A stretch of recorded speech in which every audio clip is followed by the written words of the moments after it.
Okay, cool. So we're going to do two different types of problems today. Last day, if you remember, we took a two-dimensional shape, we rotated about an axis to create a three-dimensional object. Then we found the volume by slicing it into either disks or washers, rings. Okay, and then we calculated it that way. It's a fairly simple notion, and none of the problems were terribly taxing. But that's not the only type of volume problem we can handle. So the next one we're going to do a little bit different one. Okay, I have a big, gigantic lump of cookie dough. Huge, massive lump of cookie dough, and I'm going to set it on a flat surface. Now the thing is, I'm going to slice this cookie dough perpendicular to the surface, either horizontally or vertically, but perpendicular. And the only thing that I'm going to tell you is that all of my slices will be a similar shape. Meaning they're all going to be rectangles, or they're all going to be triangles, or they're all going to be semicircles. They're all going to be some really simple geometric shape. But maybe the shape is changing. So small squares here, big squares as I go on. So I'm going to slice the object and get a simple shape, and we're going to determine the volume of this blob based on the fact that we know two things: what the slices look like and what the base looks like. Now, this is a very artificial problem in the sense that we can only do certain types of problems because we can only do the calculus of one independent variable. In Calc 3, you do volume problems where you don't have any rules. You can be bounded by anything, and it can get crazy and complicated. So right now, our base will be only one of two shapes. Our base will either be a circle or it will be a parabola. And the reason has to do with the fact that our variables will only be squared. Okay, that's really important because we don't want to go really beyond that. Most geometric shapes, and that's our slices are going to be geometric in nature. Most geometric shapes have similar area formulas. For example, anything rectangular is usually base times height, or some version of that. Right? Even a triangle, right? Half base times height. I know the area of a circle is pi r squared. So square is about the most you're ever going to do with a variable. So let me start the problem. All right. Okay, we want to find the volume. And now let me explain how the problem. Find the volume. All right. So bound in the xy plane by x squared plus y squared equals 36, slices perpendicular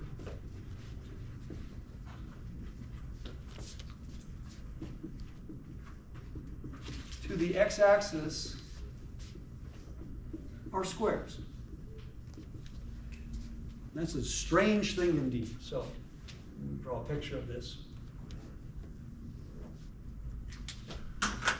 I'm going to slice. Now, this thing here, you could do it that way if you want. It's coming out of the board at you. But this slice, it's going to look like a square. So if I take the slice and I set it down, I'm going to see this. So what does that exactly look like? So what does this look like? Well, I'm going to come out at you. Everybody see this? Squares that are getting bigger and bigger and bigger. And by the time I'm here, this is the biggest square of all, isn't it? So it kind of looks like a little, maybe a little runway. Do I need to know exactly what it looks like in order to answer the question? Not at all. But sometimes it helps to kind of picture. So I have a strange shape that's getting wider as I go. But every slice is going to look like a square with thickness. So I need to find the volume of that thing, and then I can add them up. So let's write down what we know. This is a circle of radius 6, so that would be -6, 0. That point would be 6, 0. Now, from here to here is the y distance, correct? From here to here? Then what's the total distance? Square. If this is the y distance, then what's... 6, 0, 6. If this is y, there's an infinite number of values for y. It's not a number. It's from here to here is y. 2 times y? 2 times y. Good. My arm was getting tired there. Okay. If this much is y, then this much is 2 times y. That means, and what's my thickness? That's gonna be delta x, isn't it? Now, like last day, we saw that whatever variable we used to describe the shape, the thickness was always the other variable. That's always the case, because the shape of my rectangle is going to be 2y by 2y with a thickness of delta x. They can't be the same variable. So what is the volume of this piece?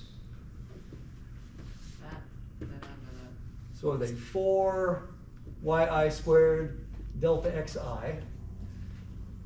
I can only have one independent variable.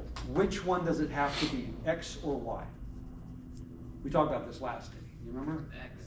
Yeah, I can manipulate this guy back and forth, but I can't manipulate delta x. I can't make delta x somehow be delta y. That I can't do. Well, how the heck am I going to manipulate the y? Because this is the relationship between x and y. Now, I said a little while ago, the base we're going to use is always going to be a circle or a parabola, because then I get a squared value. So this is really easy to swap out, isn't it? What will y squared equal? 36 minus x squared. 36 minus x squared. So the first thing I'm going to do is rewrite this as 4 times 36 minus the x squared delta x. Now, what is the range of values for x?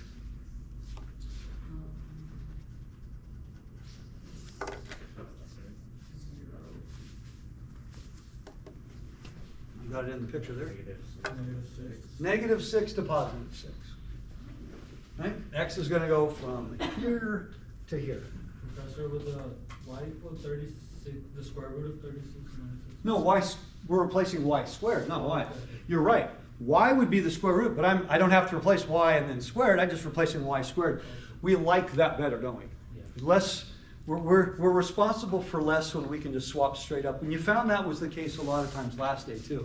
That, especially when I had a variable raised to a power, sometimes it was easier. Can I write the integral now? Yes. Remember, the next thing is we'd say the volume is loosely the sum of these, then we take the limit, we do all that, and eventually we're going to write volume equals, and it's going to look like this. From, what do you notice about your limits? They're opposite. Symmetrical. They're symmetric. Always look at the limits first. If your limits are symmetric, now look at the integrand. Is it odd or even? By the way, if it's odd, that's probably bad. Why? Because I can't. The answer would be 0. 0, and I'm finding a volume of a physical object. That's probably not a good thing to have a volume of 0. But it is even, which means, what can I do? 2 times that. 0 to 6. And that will always be faster. Now, if you'd like, you can pull that out, you can distribute it, doesn't make any difference. It's not going to change your answer in the end. So maybe I'll pull the 8 out in front. So it's 8 times 36x minus a third x cubed from 0 to 6. Now get out your calculator, however, and what is the answer to this?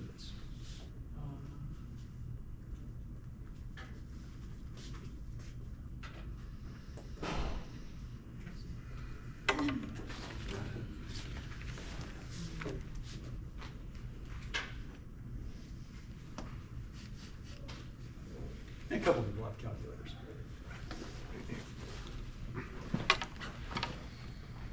1,952. Yes.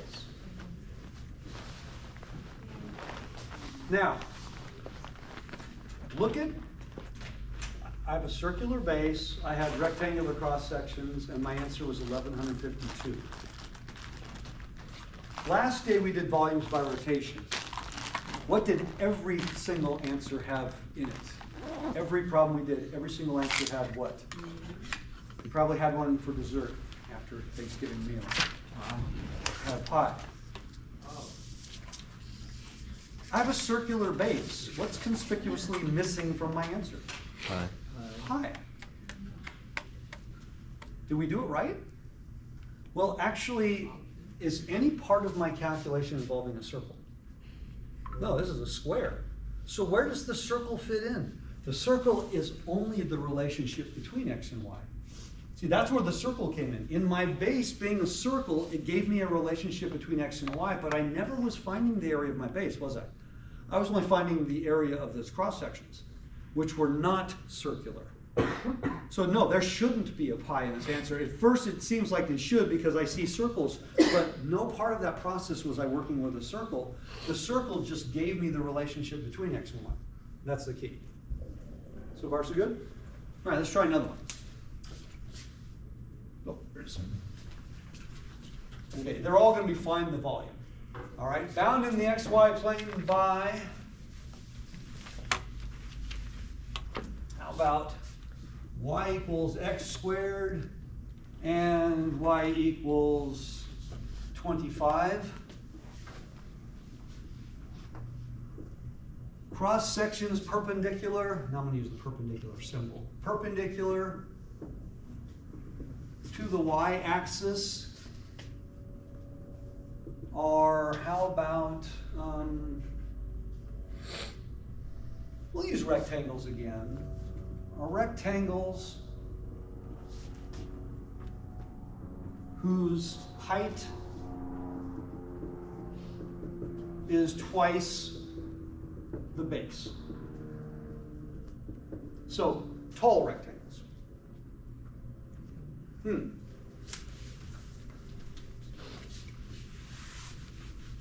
Rectangular cross sections are pretty common.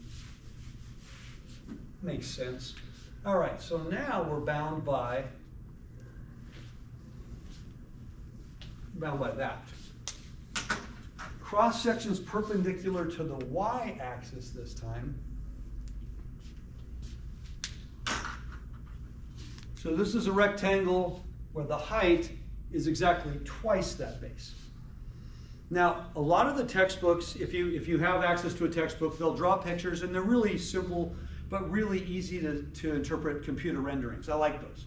Right? There's no guesswork as to what you're doing, but I don't actually need the physical picture of what this looks like. I really only need to know what does the cross section look like. So in this case,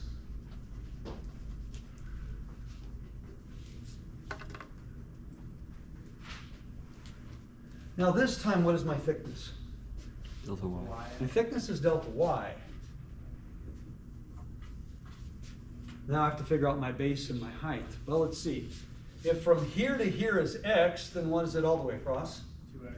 Now, which of these is 2x, the vertical or the horizontal? The vertical. Horizontal because it's. The height is twice the base.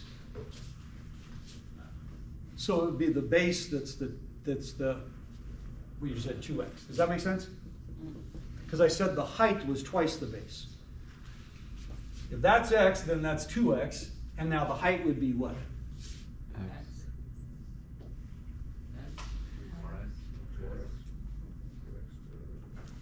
Oh, 4x. How about 4? Yeah. I know tryptophan causes sleepiness, but most of that should have wore off by Friday, I'm guessing, right?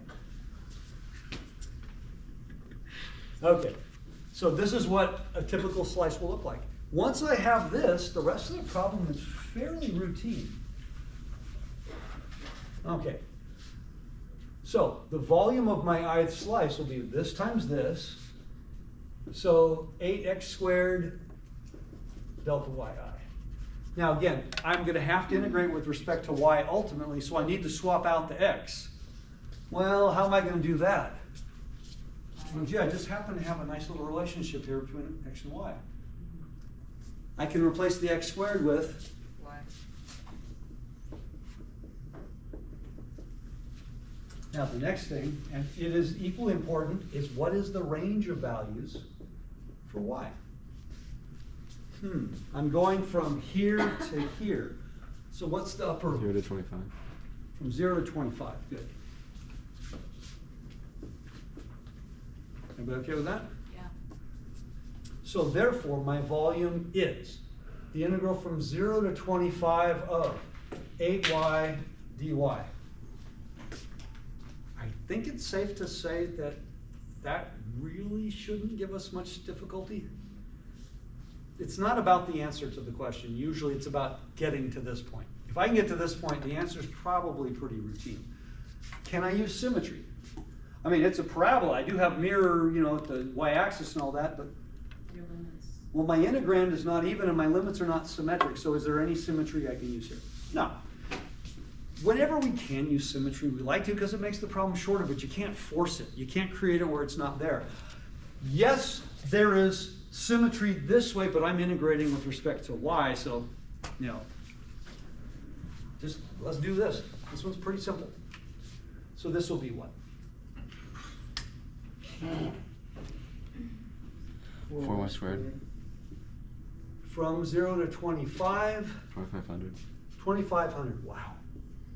Nice happy numbers. These are way happier than last day. And last day we had lots of pies and roots and fractions, and these seem to come out a lot nicer. Well, we can't force it, but that's what it looks like.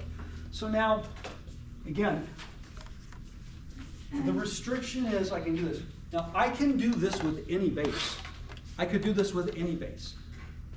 The problem is, if I use the base, let's say my base was not x squared, but x to some other power. I can still do this problem, but this swap out wouldn't be quite so clean, would it? I might have something ugly right here. In the previous problem where I used a circle, I could use a different shape, but when I'm swapping out one variable for the other, it might get kind of yucky. Okay, so we typically use these particular shapes because the swap out is really clean, really simple. And you notice the other thing, I'm using simple geometric shapes for my cross sections. Part of the reason for that is you know the area of simple geometric shapes. You don't know the area of complicated shapes yet. Okay? So let's do another one. Let's say bound in the xy plane. Let's go back to the circle one again. The xy plane by, how about x squared plus y squared is r squared, where r is just the radius. And this time, oops, cross sections perpendicular to the y-axis are, how about semicircles?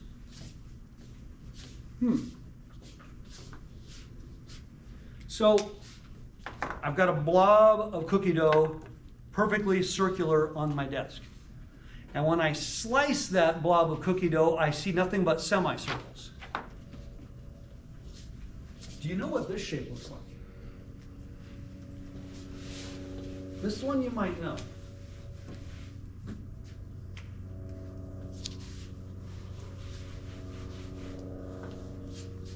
So these guys, I'm circular here, and when I slice it here,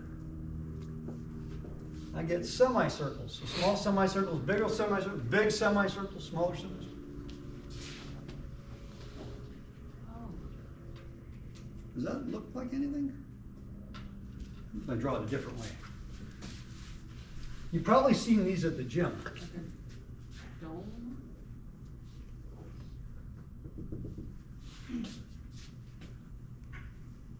It's half of a Sphere. sphere. Yeah, at the gym, one of those things called Bosu balls. You see people, stretch on them and try to do sit-ups on them and slide off, look kind of silly. I'm asking you for the volume of a half of a sphere. So do we already know the answer to this?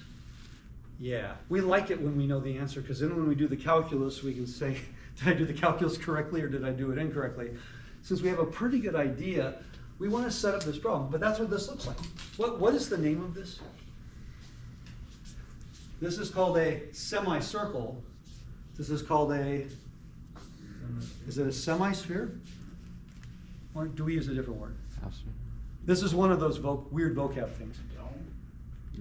Well, dome is pretty generic, but the fact that it's circular, I want to be a little more specific. We said it's a half a sphere. What would be the prefix? It's not semi. It rhymes. Demi. That would be half God. Hemi. So we call this a hemisphere. But you've heard that term before. Now, I'll go into the vocab a little later. This is one of those weird areas of mathematics where we have words that mean the exact same thing, but we use different words for it. So why would we do such a weird thing? We have many words in the English language that are based on Latin, but the Latin, it's an interesting problem. It's the H and the S is what it is. How many here know any Japanese? Any basic? Okay, I taught martial arts for 40 years. A kick in Japanese is keri, K-E-R-I, or it's geri, G-E-R-I, depending on the context. There are many words in the Japanese language where the K and the G, it's the same word, but it's the context. Well, there's many words in the English language, particularly in geometry, where the H and the S, oh my goodness. That throws people. How many ever watch the Olympics?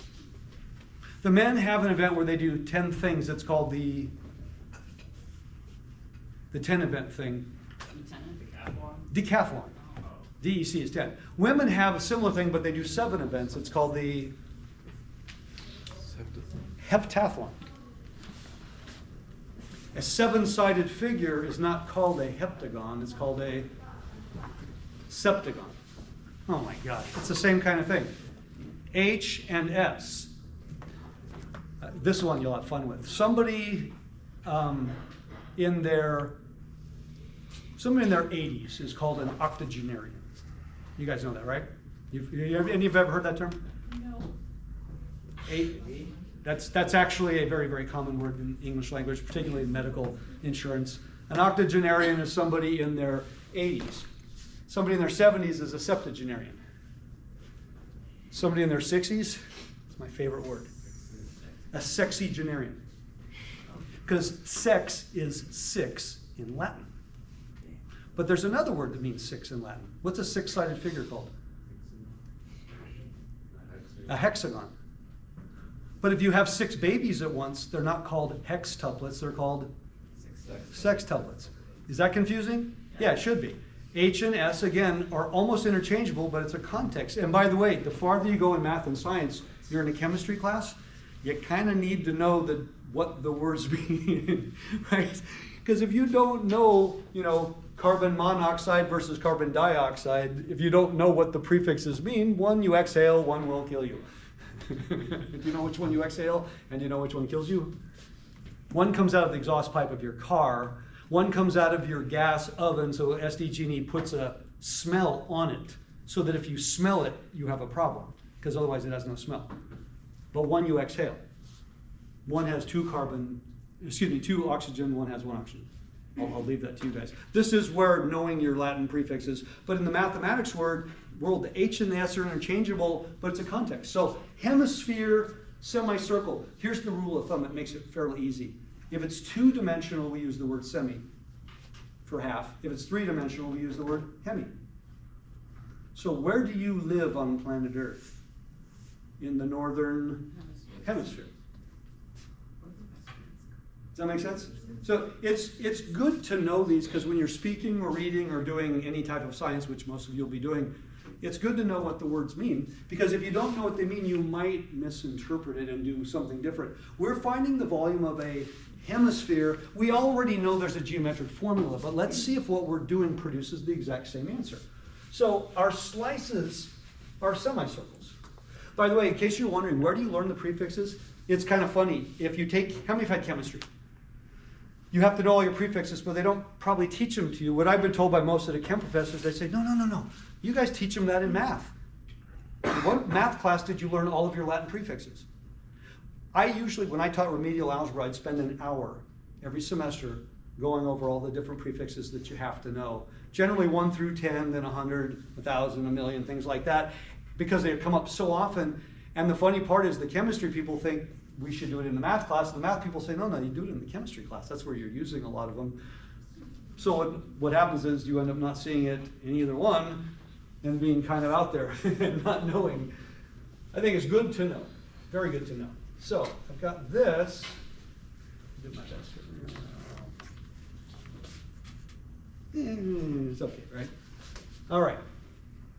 The radius is from here to here. Remember, this is my semicircle. What's my radius then? The radius is what? R. Is it? Mm-hmm. No, that's R. What's that? There's an infinite number of values and none of them are r except this one. It's a variable. X squared plus y squared. How about x? Good. Yeah. If I make it r, then I just made it a square. So that's x from here to here. Can you tell me the area? Well, what's the area of a circle of radius x? X squared pi. Okay. The area of a circle of radius x would be pi x squared. So what's the radius of half of a circle? Half pi x squared. Good. Everybody see that? Now, what's the thickness in this case? Y. So the thickness is the delta y. I need everything in terms of y's. So I go back to here. What does x squared equal? R squared minus y squared. R is just a constant. R is the radius of my circle. Now,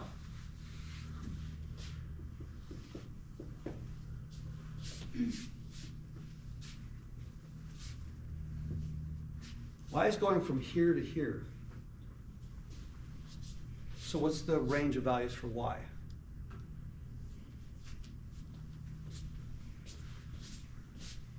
What would that point be? Wouldn't that be 0, negative r, and that would be 0, positive r?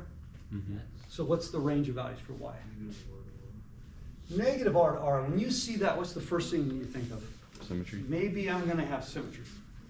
Is it a maybe in these problems? Or is it a probably? Probably. Yeah, it's a probably in most of the problems you've seen so far. So I can say with certainty the volume is 1/2 pi times the integral from negative r to r of r squared minus y squared dy. The fact that this is a y doesn't bother me. That doesn't make it harder. It just means that's the variable. The nice thing is, and I mentioned this on day 1 of area, every problem can be set up either with horizontal or vertical rectangles, and every problem then has 2 different ways of setting up the integral. One is usually easier than the other, or like in this case, I can only do it in one direction because of that, but that doesn't make this harder. It wouldn't matter what letter of the alphabet this is. My answer is going to be a constant at the end. Now, symmetric limits, even function, let's take advantage of that. So now it's just pi times 0 to r of r squared minus y squared dy. So the antiderivative of this is pi times. Now r squared is a constant, so what's the antiderivative? R squared y, good, minus a third y cubed, and I'm going from 0 to r.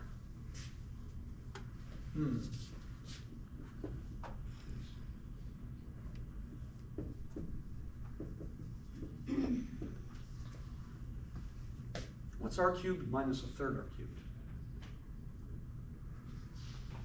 2/3 r cubed. 2/3?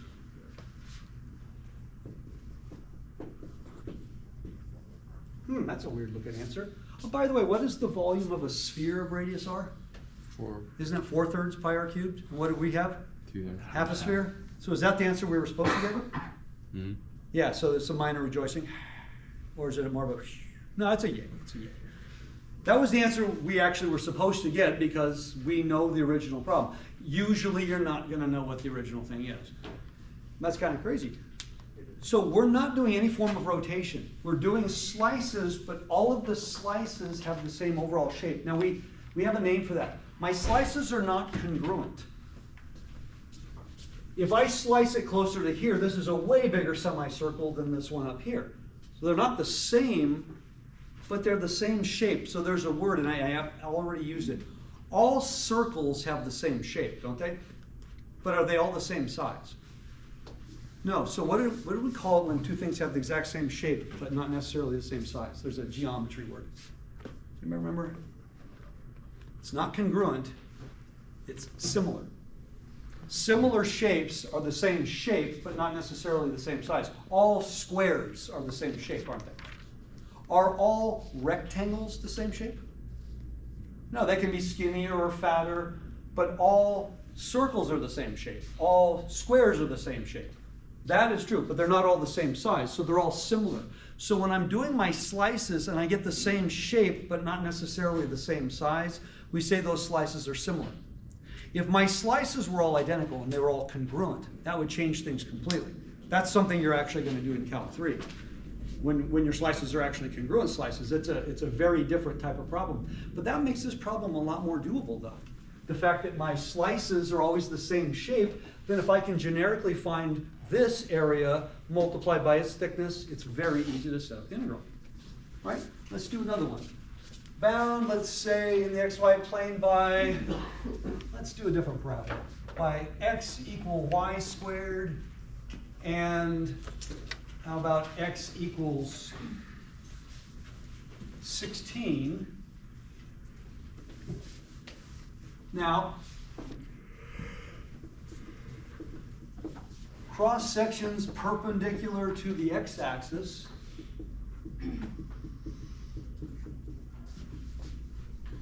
are, let's do equilateral triangles. I'm going to have to review a little geometry for you, but that one's not too terrible.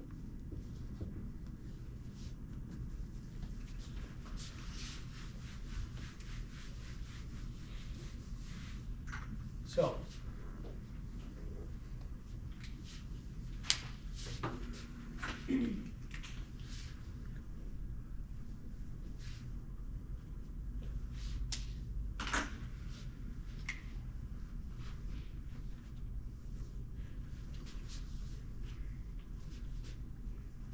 so this guy here is coming up, so there's like a spine. Everybody see that? Because it's coming to a point, there's kind of a spine here, kind of a inverted, I don't know, sadistic shoehorn, right? One that's gonna, you slide under and slice your foot up. That's the closest I could come up with. Okay, so it's, my triangles are coming out like that, right? So that little spine is going like this. That's whatever that is, okay? How do I find this? Well, all I need is the area of the equilateral triangle, and the rest of it actually is fairly simple. Do I know the area of an equilateral triangle?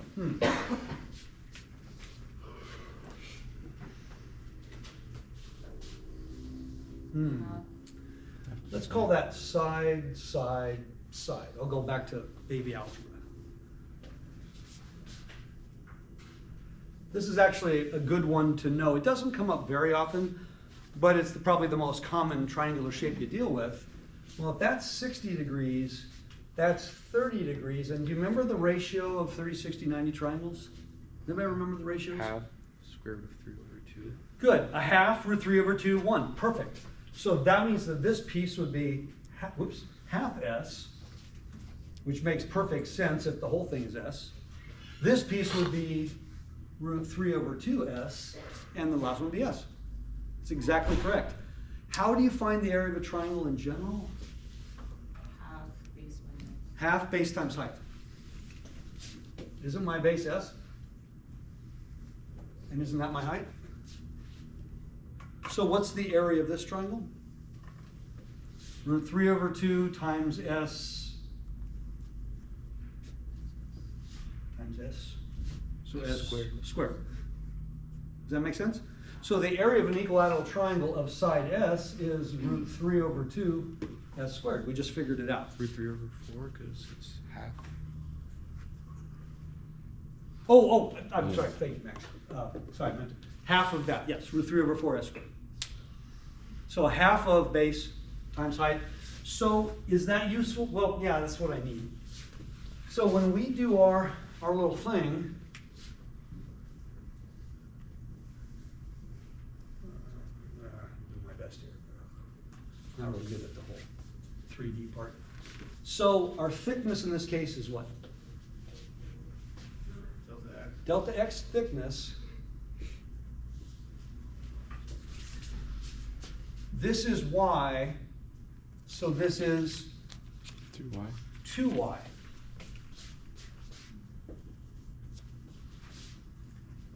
My s, in other words, is 2y.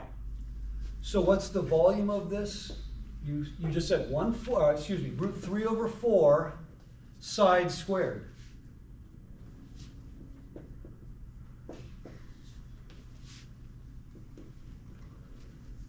See how we did that? Root 3 over 4 times the square of the side, but the side is 2y. Do I like that? I like it better because it'll cancel the 4's, won't it? So that's root 3yi squared delta xi. So I'm ready to do the integral, right? No. No, substitute. Almost. Substitute X. I'm going to swap the y squared out for an x.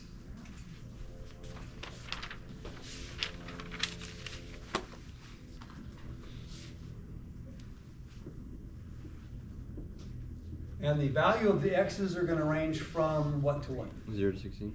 0 to 16? Sounds about right. So the volume is 0 to 16 of root 3 x dx. Wow. Once again, I think the integration is going to be relatively simple. You find this in general with application problems. It's always about the setup. Once you get it set up correctly, the actual calculus, this is a lot easier than a lot of the problems you've done over the past couple of weeks, right? There's no substitution going on here. There's nothing really clever going on here. But if you looked at the original question, look at the original question, look at my picture. Do you see this anywhere in that? No. That's why you had to do the setup to get it to here, but at this point it should be pretty simple. So this is going to be root 3 over 2x squared from 0 to 16, and what's that going to be? 2, oh, Don't lose the 2. oh, do you want the actual number, or do you want? 128 times root 3 or 128 root 3. This is a math class, so we're slackers in one area. What is it? What have we not been putting in any of these answers or the last 8? Decimal. Decimals. Units. Units? Units. Hmm. Yeah. If this were physics, this were chemistry, do you need units? Yes. Absolutely. Why don't we do the units in the math? It's not because we don't think units are important. It's because we're trying to concentrate on doing the mathematics correctly. The units are actually supposed to be simple, whatever the units are given. If I'm giving you length units in centimeters, then tell me about my answer.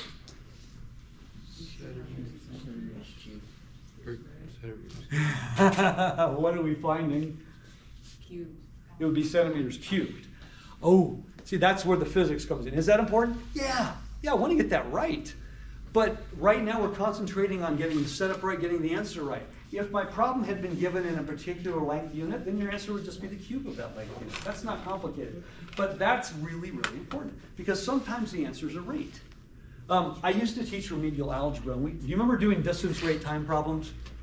You know, Biff is riding 10 miles per hour and blah, blah, blah. You do all this. And so the answer was, and I said, what's the answer? You say 20. And I say, is that 20 miles? Is that 20 miles per hour? Is that 20 hours? There were 3 different units in every distance, rate, time problem, wasn't there? So if you just gave me the number, that's kind of ambiguous. That'd be kind of like me asking for your height and you giving me your correct age. Without the units, I don't know what it is you're saying. So in the math, we tend not to concentrate so much on the units. We throw them in occasionally, right? We did some related rate problems at the beginning where our answers were, we had units. But not a whole lot of times in the class have we had to worry about those. And throughout the 3 semesters, we don't do a ton of problems that involve units. You do some in Calc 2, because you do some applications from physics, things like center of mass and fluid force. They're not complicated, but they're things that involve units. And then not really the rest of the time. In my Calc 3, we do a lot of problems that involve work. And they understand that the units will be the units of work, but we still do unitless problems, but they understand what they calculated was work.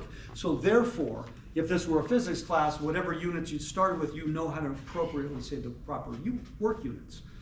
So in metric, the proper work units are usually, does anybody know? Joules. Have you ever heard joules? That's the only unit you're ever going to use probably in a physics class, unless you're doing English standard, then you would use pound feet, which is kind of a funny one. So people say, well, what about foot pounds? Same thing. We don't have one squished word that covers both of those. That's really important to know later on. Less important for this class. Okay? Any questions so far? Okay, let's go and stop, because the second. Yep. Okay, we're gonna look at a different type of volume problem. Now, this one's a really, really strange setup. So I have to kind of preface this with explaining where it comes from. Okay, I'm assuming nobody here has children, is that correct? Okay, but all of you were children at one time. Okay, think bath toys for a moment. Okay, how many remember playing with bath toys as a little kid? I mean, everybody has bath toys. And so one of my kids' favorite, besides, you know, the little Seven Dwarfs things, is they had these cups. I don't know if you can see what I'm doing. The cups that fit inside the cups that fit inside the cups. How many have seen those? In fact, you use those when you camp, don't you? You guys know what I'm talking about? You have a whole bunch of cups that are really thin and they all fit perfectly inside each other. So I call them the stackable cups. Now, it's really easy to determine the overall volume because it's just a circular cylinder. But what if I took one of these cups, just any one individual cup, and I want you to assume it has thickness, right? It's not paper thin, it's got a thickness to it. I would like to know the volume, not of what the cup holds, but of the material that makes the cup. Now think about that for a moment. I want the volume of the material that makes the cup. So what I'm going to do, take a stack of these. Now, I just formed one of these cups. Everybody see this? I just formed exactly what I'm talking about. This actually has a measurable thickness. It's not very thick. You know, it's going to be a delta X or a delta Y kind of thing, but it's not, you know, one molecule thick. It's got some thickness. So if I said, what is the volume of the material that made this cup? I want you to think of it this way. Take your scissors and slice this, and what would it look like?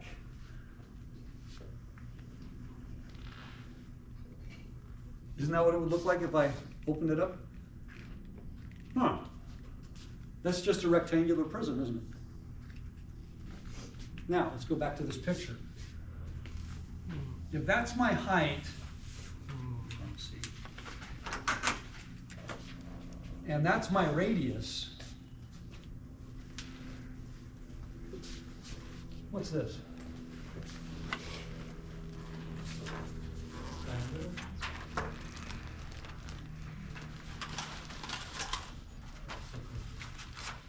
My radius. Isn't that the same as the circumference of the circle?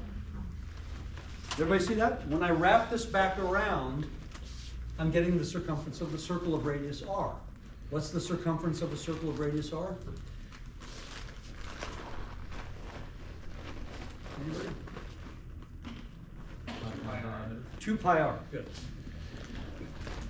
It has height h, and then it has thickness. In my picture, the thickness, let's say, is delta x. Okay? Well, we have to figure out what the r and the h are. They're going to involve x's and y's, obviously. But look at that for a moment. Wouldn't the volume of the material made to do this cup basically just be 2 pi RH thickness? Everybody see that? It'll be 2 pi radius times height times thickness. Now, once I give you the actual shapes we're dealing with, the r and the h are trivial. I'm not worried about that. But it's seeing this link here. Now, if I have a whole bunch of these little stackable cups and I wanted to know the overall volume, I would just find the volume of each one. But each one's going to have a different height and each one's going to have a different radius. Agreed? Y'all with me on that? So let me draw a simple picture and try to illustrate what's going on. Here we go. So maybe I've got something like this.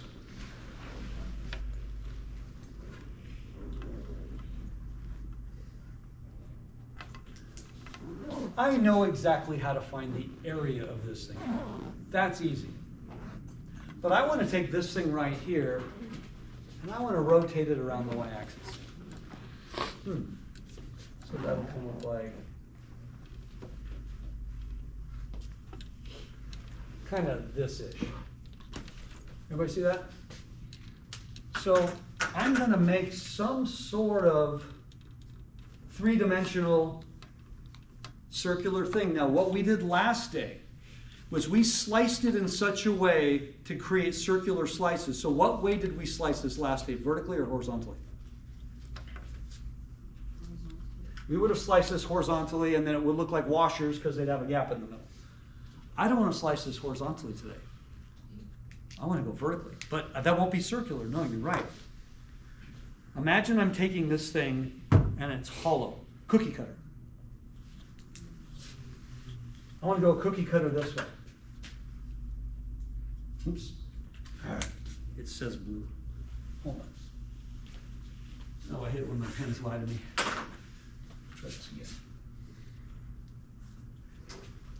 I want to slice it like this.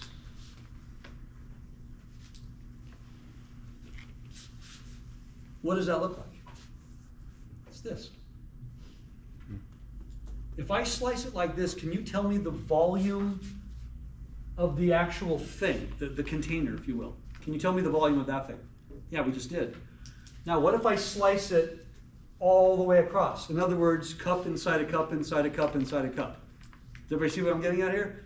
And then I add up all of those individual volumes, and then I take a limit and so on. I can get an integral. But this integral won't look anything like the integral we did the other day. This integral will look like that. So in this particular shape here, this distance from here to here would be the x distance, wouldn't it? And this distance from here to here would be the y distance. So the volume of my ith slice in this picture would be 2 pi x y delta x.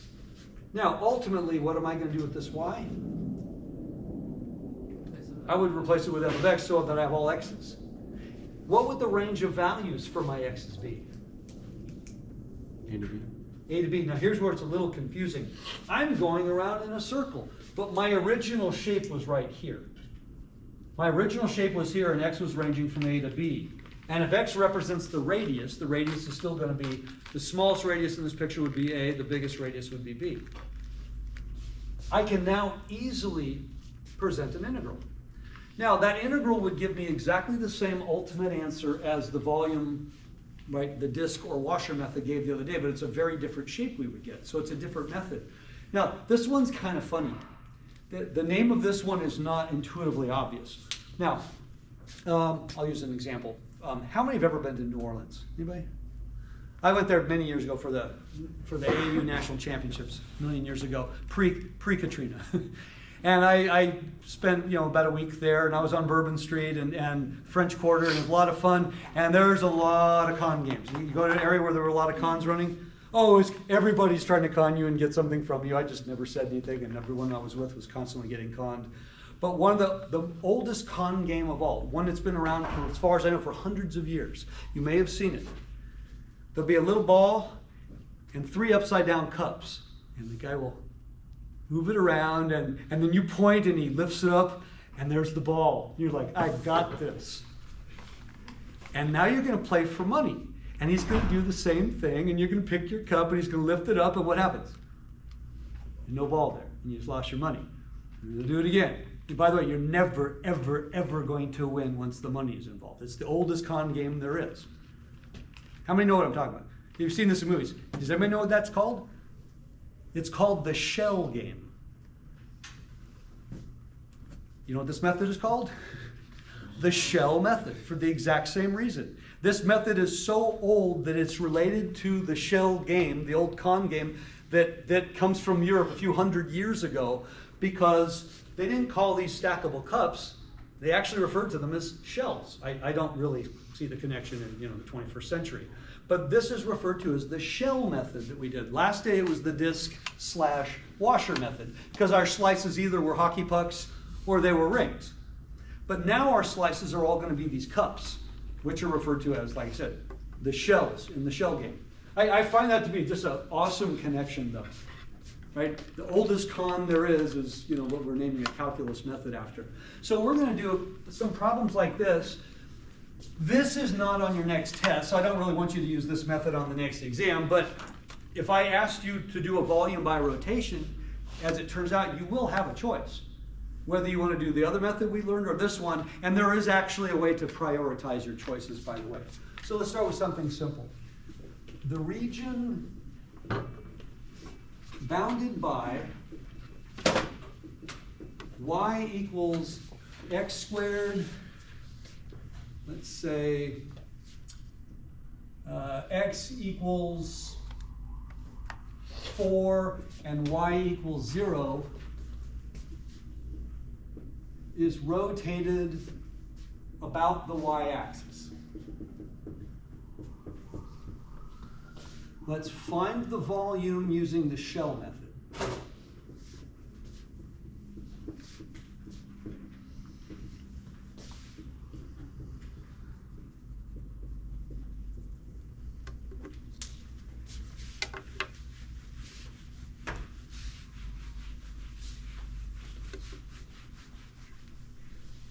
Okay, so let's draw a picture of what that looks like.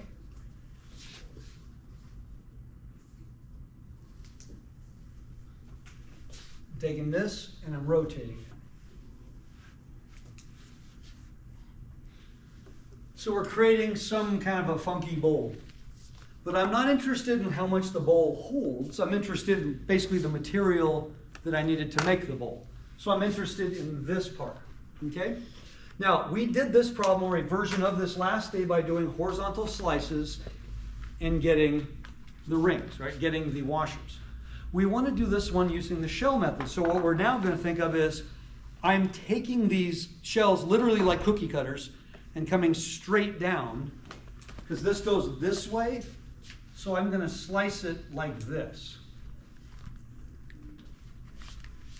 So what we did the other day, we did one slice. We described the volume of the one slice, and we were able to segue right into the integral. We're going to do the same thing now. Let's find the volume of this, and then we can almost go right to the integral. So the volume is going to be 2 pi radius. Well, the radius would just be the x, wouldn't it? The height would be the y, and the thickness in this case would be the delta x. The delta x determines which variable I must ultimately integrate with, so I don't need to swap out the x, I need to swap out the y. So what will I replace the y with? X squared. With that guy right there. I'm going to replace y with x squared, so this will become 2 pi yi cubed. Now, x, it does not go from here to here. No. In my original two-dimensional shape, and since x represents the radius, what's the smallest x could be? 0. 0. Everybody catch that? X represents the radius. X can't be negative to positive. X is going to go from 0 to what? 4. 4, because that's what I rotated all the way around. You got to be careful on this one. If you went from -4 to 4, yeah, that would seem to make sense, but your final answer would end up being 0, by the way. And that probably wouldn't be a good answer. Because x is representing the radius can't be smaller than 0. So can I go directly to an integral now? Yeah. So my volume is 2 pi times the integral from 0 to 4 of x cubed dx. So 2 pi times a fourth x to the fourth from 0 to 4. And what does that end up being? 128 pi. So it's 128 pi. Everybody okay with that?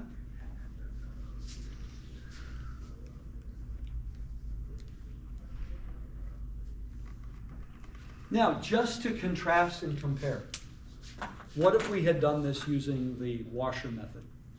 Just to see what it would look like. Then I would have sliced it horizontally,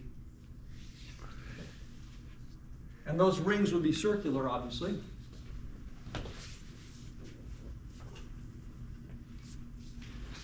What is the inner radius? Well, that would be the x, right? And what would the outer radius be?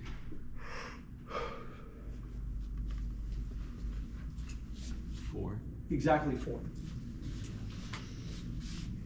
So I know the volume of my ith slice would be pi outer radius squared minus inner radius squared delta y. Okay, so now I need to swap out the x's with the y's. So I would replace the x squared with the y.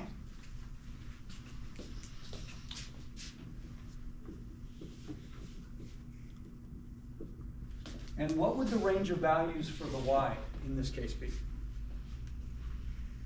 Remember, x is going from 0 to 4, so the y would go from 0 to what? 16? 16, because it's 4 squared in this case. So I could say that the integral, or excuse me, the volume is the integral from 0 to 16 of 16 minus y dy, which would be 16y minus a half y squared from 0 to 16. And if I do that on my calculator, I'm pretty sure we're going to get the same thing. We have to get the same thing. Was one easier than the other, or would you say it's about the same? About the same. About the same. Maybe you could say maybe that was even a little less, but about the same. Generally, you're going to find that most of the time they're about the same level, but sometimes one is easier than the other. Okay, and I don't want to really go over which one you're going to choose yet. When you're doing the simple area problems, the area bounded by curves, you know, one integral versus two is always better. If my boundaries are given y as a function of x, I probably want to do delta x cuts. If my boundaries are given x as a function of y, I probably want to do delta y cuts. Less rewriting. That's kind of how you choose. But in this case here, since both methods will work perfectly and give me the same answer, most of the time it really doesn't matter. So today we're just going to practice this guy right here. Okay, the region bounded by. Rotated about the, all right, we're going to do the same thing. New problem. Let's say now we're going to do the region bounded by, how about, whoops, that's not good. Just had a good big one.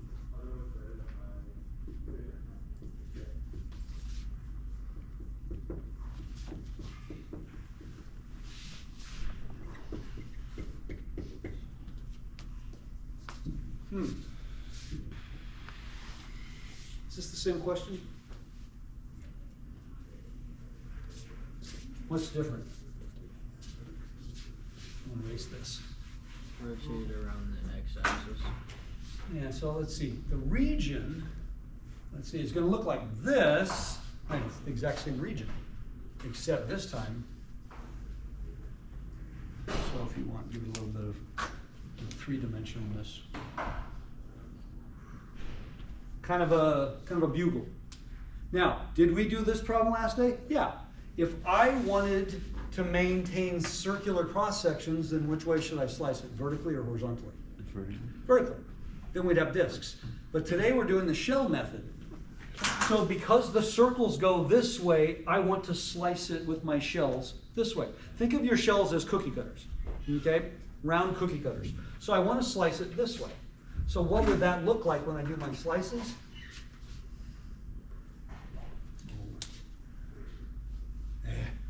No, blue one up there somewhere.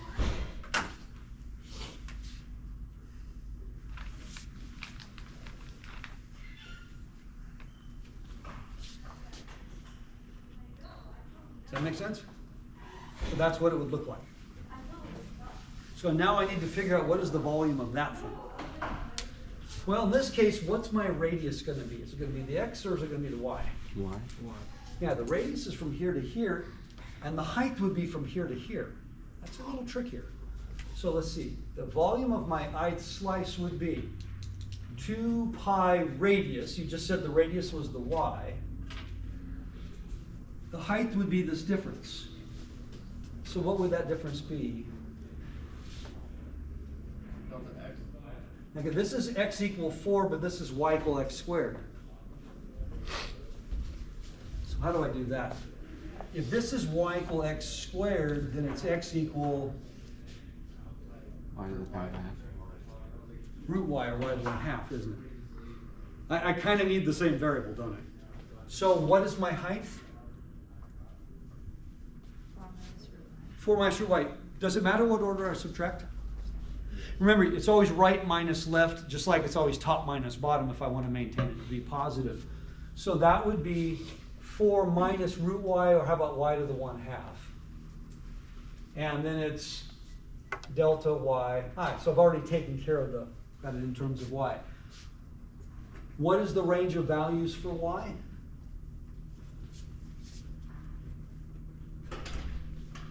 You're 16. Just like before, 0 to 16. Am I going to be able to use any symmetry in this answer? Mm. No. You say, wait, why isn't it negative 16 to 16? Because the y represents the radius, and the radius can't be smaller than 0. That's always an indication, if you remember, what it is your variable represents. The variables can be anything, but a radius can't be anything.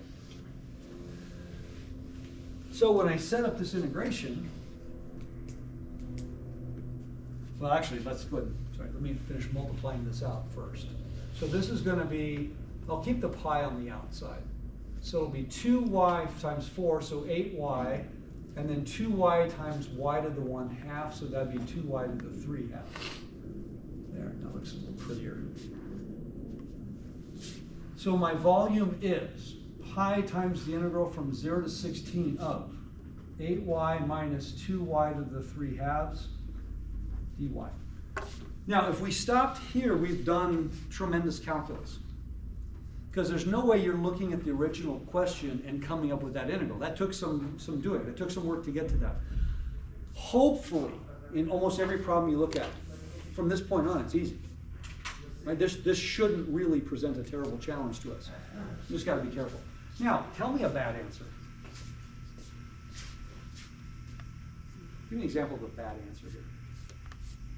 Finding the volume of this physical object. 0. 0 would be a bad answer. Give me a worse answer. Negative. Negative, good. you can clearly see there's a physical object in front of you. Now, please don't confuse that with, if I gave you an integration problem and you calculated the integral and got 0, there's nothing wrong with that. You calculated the integral and got a negative number. There's nothing wrong with that. It wasn't representing any application. But if I said, I want you to set up the integral to find this volume or this area, that answer has to be positive. Remember, something as simple as this. I want you to integrate one cycle of a sine wave. So 0 to 2 pi of the sine of x. We've already done this. The answer is 0. Because the amount under is exactly the same as the amount over. I know that. If I have a curve that's entirely below the x-axis and I ask you to do the integral, you're going to get a negative number. But I didn't ask for an area. I just said calculate this integral. See the difference? If I said I need the area bounded by these two curves, then you'd set this up as one integral, and then you'd set this up as a different integral because it would have to be a different integral, and then you would get a positive number. That's a different problem. We're setting up a problem to find a volume. So we can't get 0, we can't get negative. If we got that, now, when I asked Bella what the order of subtraction was, she correctly told me. But I'm guessing some of you may have in your mind had it exactly the opposite, right? Just you weren't really thinking about it, you subtracted in the wrong order. And at the end of the problem, you would have got a negative number, and you'd say, okay, what went wrong? And it's usually one of two things. I'm subtracting in the wrong order, or when I evaluate this, I evaluate in the wrong order. I wrote it correctly, but I did bottom minus top. That does happen. So, what is my antiderivative here? 4y squared minus 4/5 y to the 5s. Y to the 5/2, and always do a quick check. 5/2 times 4/5 is 2. Okay, good. That's the one area where we might be a little iffy, right? That fraction in front. So always do a quick check. Now, use your calculator. Your answer should be rational. 1024 pi over 1024 over 5 pi. 1024 over 5. Now, see, I'm not surprised by the over 5. I have no idea what the size of the value I should expect is, but at least that's an answer that makes sense, right? It's a positive number, I got a pi in it. Now, why do these answers have pi and my other ones, the first half of the class, didn't, in general? I used circular bases in the first half of the class and we never saw pi.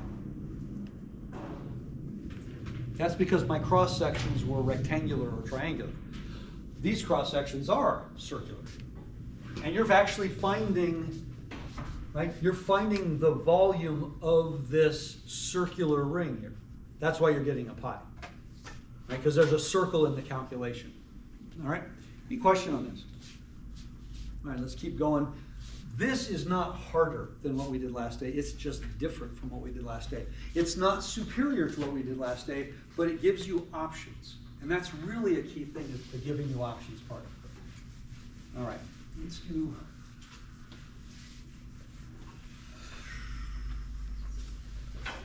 Let's see.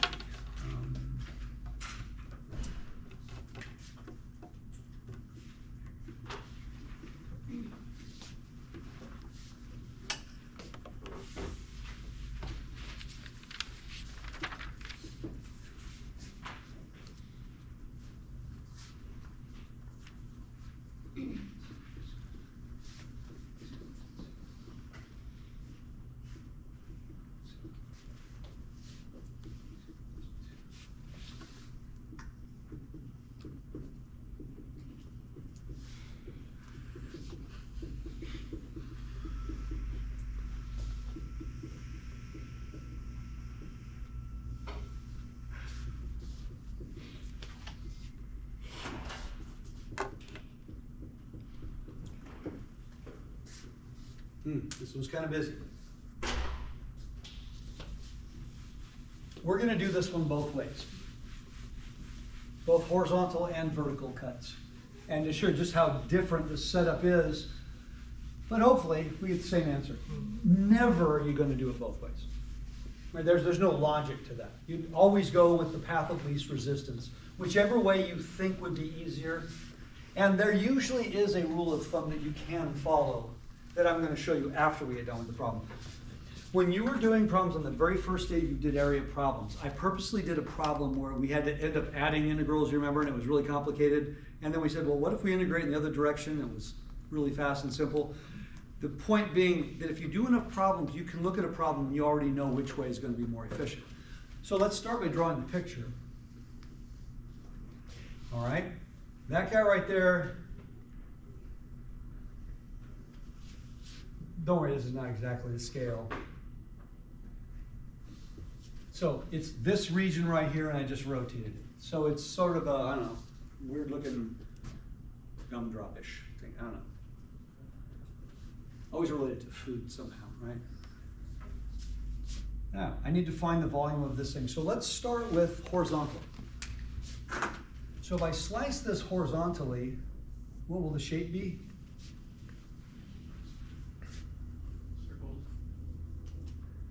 Well, I mean, what's the thickness? So that's the hockey puck, the disc, right? Oop, that's not darker here. So I'm going to slice it horizontally, and I'm going to get a disc. Now, the radius would be the x. You all agree? So the volume of this thing, that's pretty simple. That's going to be pi xi squared delta yi.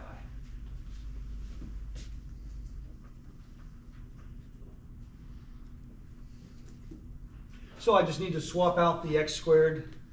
No, wait a minute. Can I do that? If y equals 10 over 1 plus x squared,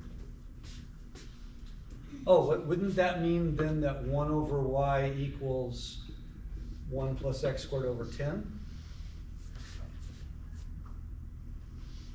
So that would mean that 1 plus x squared equals 10 over y. I'm getting there eventually. So what would x squared be? 10 over y minus 1. I could do it. It took me a moment. Do you all agree that x squared is going to equal this? I actually have to do this because I need this in terms of y. So this will be pi times 10 over yi minus 1 delta yi, and the range of values for y will be,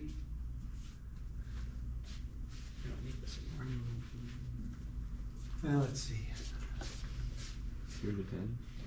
This is definitely 0, 10, correct? Oh, wait a minute. Is this going all the way down to the bottom? Are my horizontal slices going to go all the way to the bottom? Or are they going to only go to there? Because isn't that a different shape than that? Oh, but by the way, this is easy. That is a hockey puck, isn't it?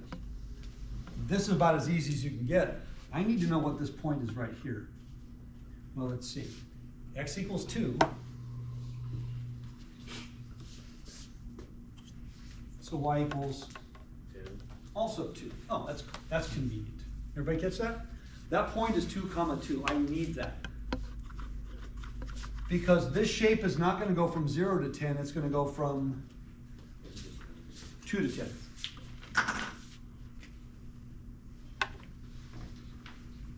Well, what about this guy? This is just a circular cylinder.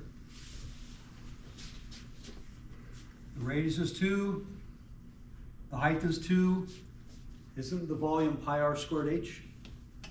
And those are constants. That's actually wonderful. We love that.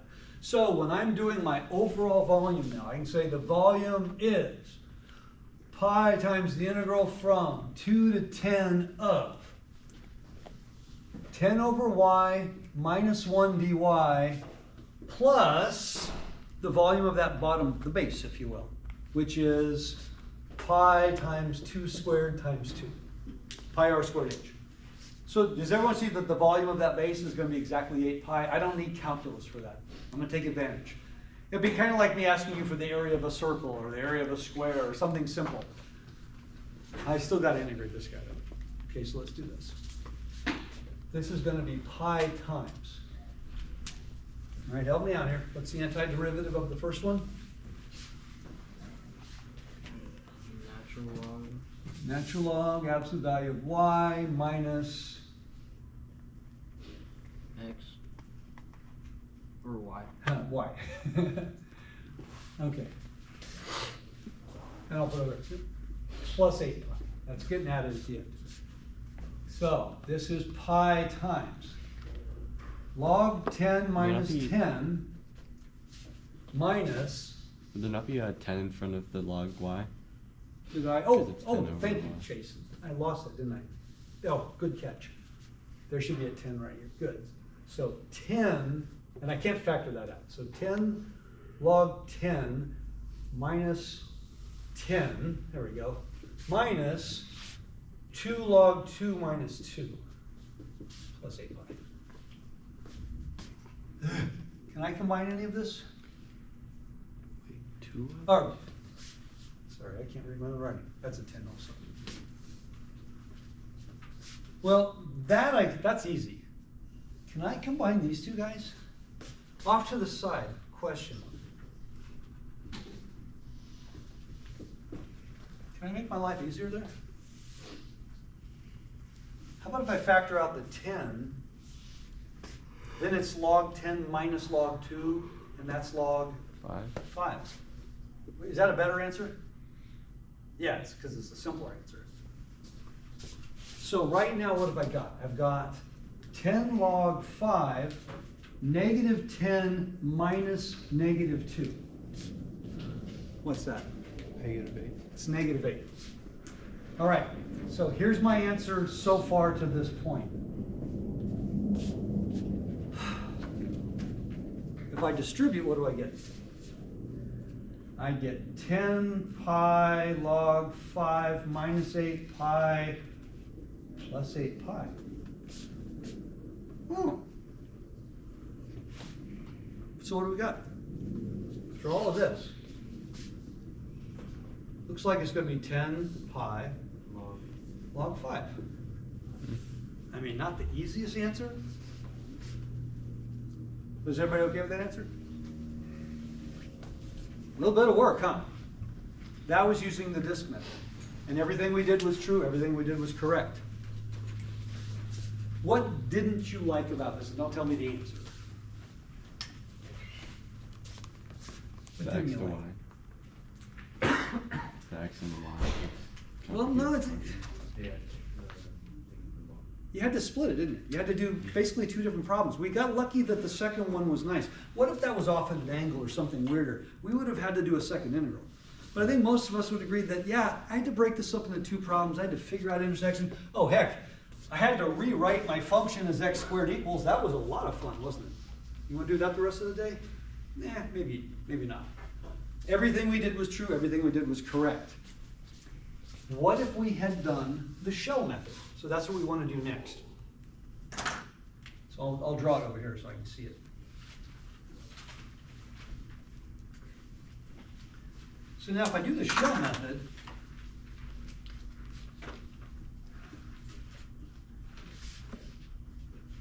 the top is always going to be the curve, isn't it? Does everyone see the height of my shell will always be this curve? I can do this as one integral. I'm never going to have to change because this is the end of the problem as I move left to right. So the radius is clearly the x, the height is always the y, but it'll always remain that way. So that's a good thing. I like that right off the bat. So when I'm doing this one, the volume of my ith slice is 2 pi radius height thickness. So I need to change the y in terms of x. I think I can do that, it's right here. So how about 2 pi xi 10 over 1 plus xi squared delta xi? So far so good? Now what is the range of values for x? 0 to 2. Since x is the radius, x is only going to range from 0 to 2. That's important. I'm going to rewrite this just for fun.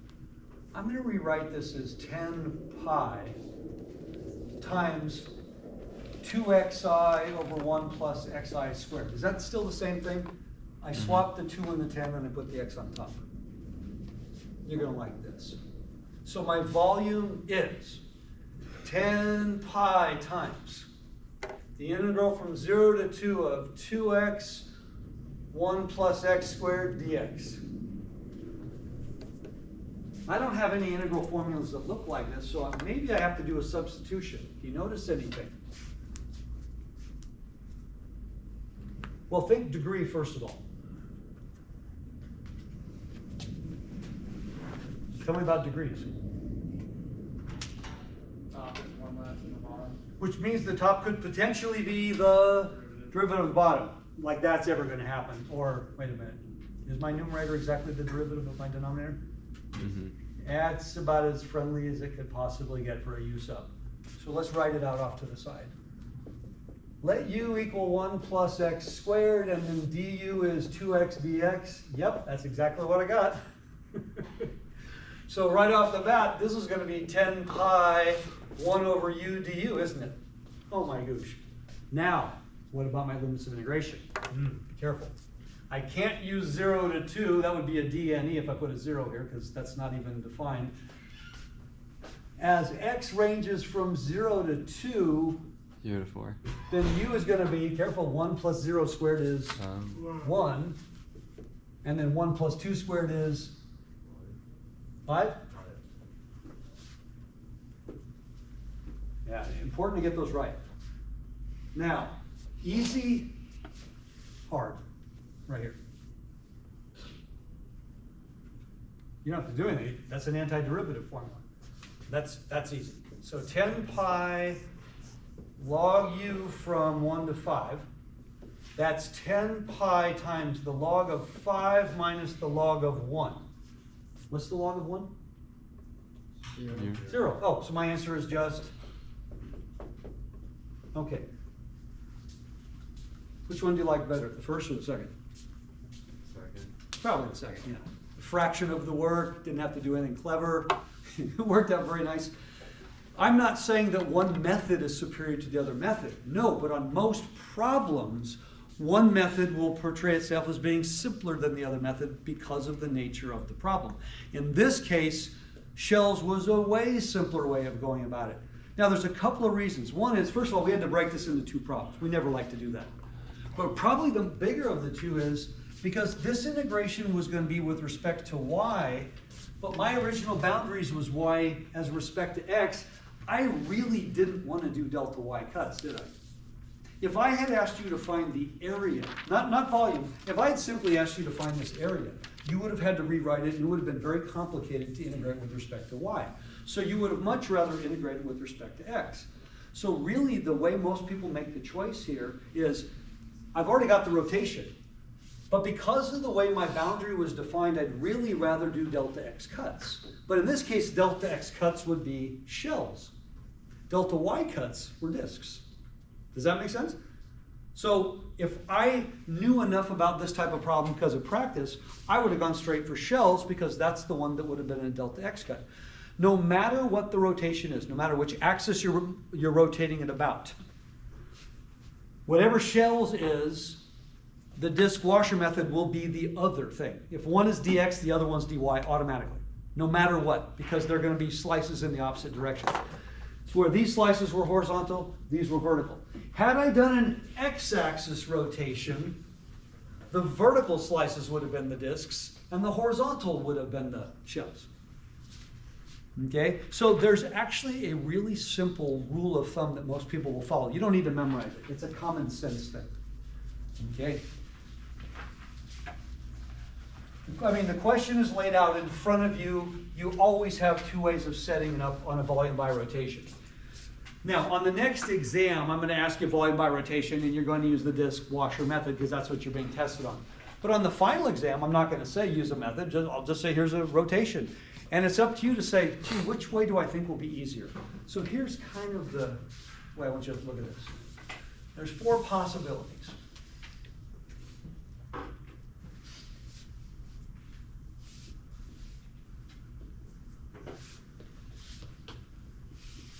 Now, I'm not talking about the special case we did last day where I took a line that was parallel to the x or y axis. We can still do that problem, but that was a little more complicated, remember? But it was still the same thing. I just basically shifted it left to right, or I shifted it up and down. We still did the problem.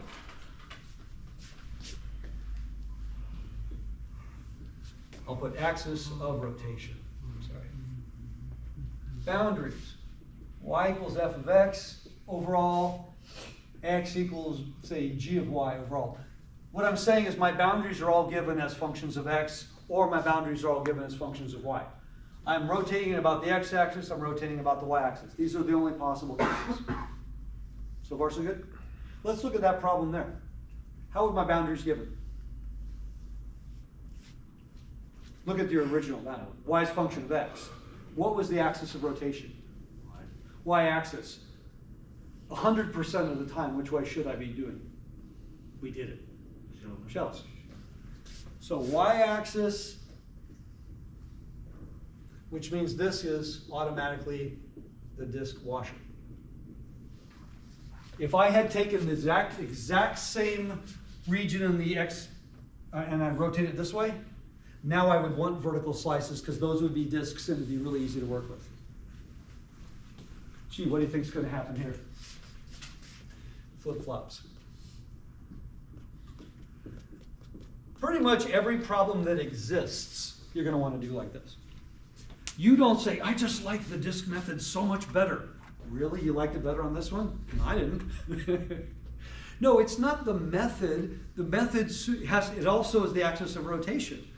So in this case here, if my boundaries are given y is a function of x, and I rotated about the x is a function of y, sorry. If I'm going x is a function of y, think sideways. And I'm rotating about the x-axis, then the shell method maintains the delta y cuts. That's why I would want to use the shell. Here, y is a function of x, and I'm going this way. So the shell method maintains the delta x. The really simple rule of thumb, go back to day one of area. If I'm giving you an area problem and all of my boundaries are y as a function of x, you want to integrate with respect to x. Simple. If all my boundaries are x as a function of y, you want to integrate with respect to y. It's that simple. But now that I'm doing a rotation, it's a little trickier. Because when I do a rotation, I can do it either way, and switching ways is the method. So now it's when I do an axis of rotation, x-axis or y-axis, if y is a function of x, I want to maintain delta x cuts. And if I'm rotating about the x-axis, this is the method that maintains delta x cuts. But if I'm rotating around the y-axis, this is the method that keeps it as delta x cuts. That's why I'm saying this is the way you would choose to go. You don't have to, but as we saw in a problem like this, which wasn't all that complicated, one way was significantly more work than the other. When you're doing an area problem, that's the first day of application. As long as you're doing it correctly, it doesn't matter which route you go, but you would always want to take the path of least resistance. You always want the easiest possible integral because your goal is to get the answer and move on. Again, go back to your notes. We did a problem. We did a simple problem where I did a parabola and a line and we integrated it. It was really easy. And then later, do you remember I went sideways? I did the same problem, but I did it sideways to trick you all. And then we integrated with respect to x. It ended up being a lot of work and we had multiple integrations. And then we did it delta y cuts and it ended up being really short and sweet. We did a problem where I gave you one of the boundaries was inverse sine. Remember that? And we stalled and I said, well, if we write it the other way. So every problem that exists, when its area can be set up with delta x or delta y cuts, but usually one way is much easier than the other. Every problem by rotation can be done either with shells or with the disc washer method. Every problem. But one way is usually easier than the other. If they're the same, then it doesn't really matter. Because some problems, the regions are so simple that it really will look the same either way. Okay? Any questions? All right, we are almost done. The next day is probably the most taxing in terms of setup of any of the sections, almost in the entire 3-semester sequence. Because most calculus books don't really set up the next thing, they just give you the formula. Strangely enough, because the authors of the authors of the calculus books actually don't know where the formulas come from because it's very obscure geometry. And so they'll have the correct final formula, but it's just, here's the formula, memorize this. I don't really want to do that. I want to show you where it comes from so we can come up with it ourselves. And we're doing 2 different problems. We're doing arc length problems, and we're doing this problem here, but I'm finding the surface area, not the volume. And that's a bit more complicated, like a lot more complicated. Of all of the things you do in calculus, it's one of the most, if not the most complicated derivation, because it's one of the most obscure geometry formulas. If you had a formal course of high school geometry, you still probably didn't see the formula that you'd need for this because, again, it's so obscure. So we're going to do everything. We're going to do the setup, and here's the funniest part. Most of the problems, the instruction will be set up the integral to find the arc length, or set up the integral to find the surface area, because the actual integration we won't actually be able to do. We'll be doing integrals that can't be integrated most of the time. There's only a few problems that we can actually navigate to the very end, which sounds a little odd, but then next semester you learn a whole bunch of techniques for doing, versions of estimations of those crazy problems we're doing now. All right? Stop. GoPro, stop.